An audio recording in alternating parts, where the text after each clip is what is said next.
أعوذ بالله من الشيطان الرجيم. بسم الله الرحمن الرحيم. الذي خلق الموت والحياة ليبلوكم أيكم أحسن عملا وهو العزيز الغفور.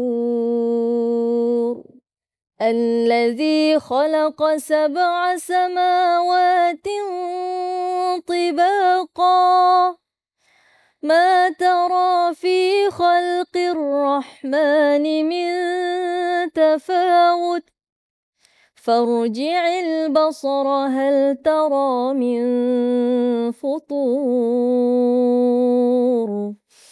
ثم ارجع البصر كرتين ينقلب إليك البصر خاسئا وهو حسير. ولقد زينا السماء الدنيا بمصابيح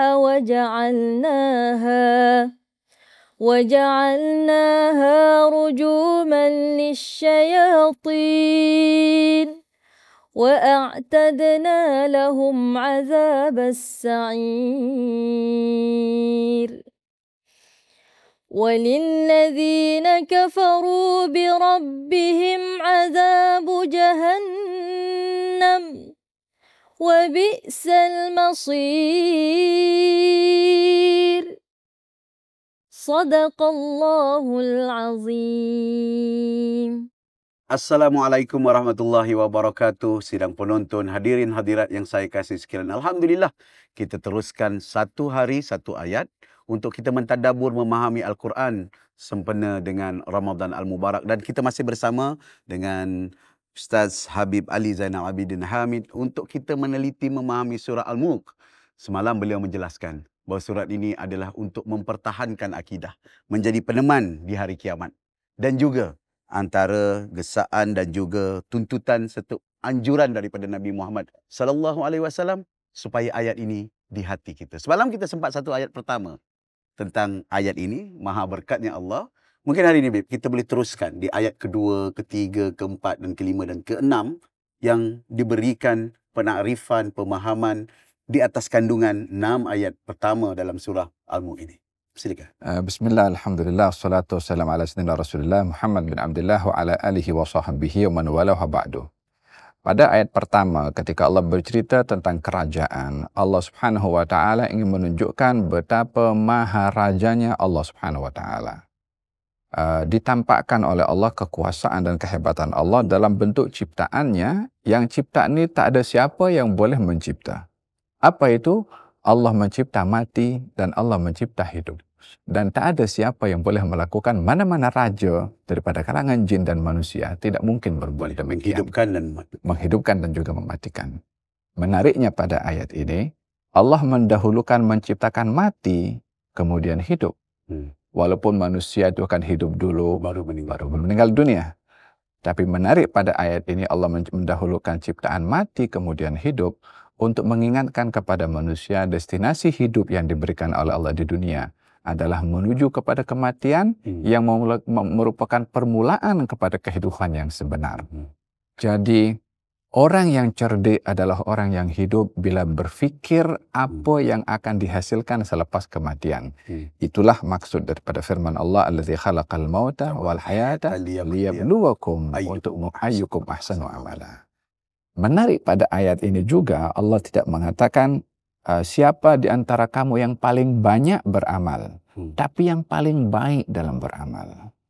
Merujuk kepada pentingnya quality dalam amal dan bukan quantity dalam beramal. Ayyukum ahsanu amala, siapa yang terbaik di antara kamu dalam beramal, ikhlas dalam beramal, tekun dalam beramal, istiqamah dalam beramal. Itulah maksud daripada firman Allah Subhanahu wa taala, ayyukum ahsanu amala wa huwal azizul ghafur. Alladzi khalaqa sab'a samawatin tibaqa. ditampakkan lagi maharajanya Allah, bukan hanya menciptakan mati dan hidup, tapi menciptakan langit yang bertingkat atau berlapis 7. Langit ini dengan bumi sama-sama memiliki lapisan 7. Hanya beza antara langit pertama dengan langit kedua ada space. Berbeza dengan bumi yang semuanya adalah menyatu satu dengan yang lain. Kalau kita ingat dalam peristiwa Isra dan Mi'raj, Nabi lalu tak langit pertama, naik langit kedua, ada pintu, ada jumpa para anbiya, jumpa dengan para malaikat. Bermakna ada space antara satu dengan yang lainnya. Ia menunjukkan bagaimana alam langit ini juga diceritakan oleh Allah Subhanahu wa Ta'ala di dalam surat Al-Mulk. Tujuannya untuk menarik perhatian manusia supaya bertafakkur. Tidak cukup diceritakan oleh Allah apa yang ada di atas langit. Allah Subhanahu wa Ta'ala ceritakan apa yang ada di bawah langit, yaitu ثم رجع البصر كرتين ينقلب إليك البصر خاسئ وهو حسير ولقد زينا السماء الدنيا بمصابيح وجعلناها رجوما للشياطين وأعتدنا لهم عذاب السعير. Ayat ini berbicara tentang langit itu dihiasi oleh Allah Subhanahu wa Ta'ala dengan bintang-bintang. Bintang ada 3 fungsi utama dicipta oleh Allah. Yang pertama, untuk menghiasi langit, sehingga kita melihatnya dengan penuh keindahan, untuk bertafakur tentang keindahan sifatnya Allah yang kita lihat pada keindahan ciptaan Allah. Yang kedua adalah rujuman lisyayatin, untuk menjadi lempar kepada syaitan yang mendekati langit. Persoalannya, untuk apa syaitan direjam? Syaitan direjam adalah untuk curi informasi dan diberikan kepada orang-orang di bumi untuk mengelirukan orang ramai. Ahli nujum. Oleh sebab itu mereka direjam dan tidak dibenarkan untuk mencuri informasi yang menjadi perbualan antara malaikat. Syaitan ini dia akan menempati tempat-tempat tertentu di atas. Jika dapat satu informasi, dia bawa 100 informasi. Yang 99 dusta. Yang satu betul. Dijadikan satu yang betul sebagai umpan untuk menyebarkan 99 kesesatan yang dusta. Alangkah sesuainya zaman kita sekarang, orang curi informasi daripada satelit juga. Yang juga di atas, seperti halnya dulu syaitan mencuri informasi daripada atas. Yang terakhir, kegunaan untuk Allah ciptakan bintang-bintang itu adalah sebagai petunjuk bagi manusia bila berjalan di tengah-tengah padang pasir atau di lautan. Sebagai panduan kepada mereka. Alhamdulillah, hari ini kita dapat mendengar dengan jelas tentang pengertian awal zikir. Walaupun la ilaha illallah sebagai zikir utama, tetapi di ayat ini kita dapat jelaskan bahawa zikrul maut dan juga zikir kita melihat alam dan juga kejadiannya sebagai ingatan, sebagai tanda keimanan kita kepada Allah. Dan juga ayat yang ke-6 sebagai contoh mengingatkan mereka yang kufur, yang ingkar, azab Allah Subhanahu wa Ta'ala itu sangat pedih dan juga akan kembali ke seburuk-buruk tempat bagi mereka yang kufur dan ingkar. 6 ayat yang sangat tepat dan padat.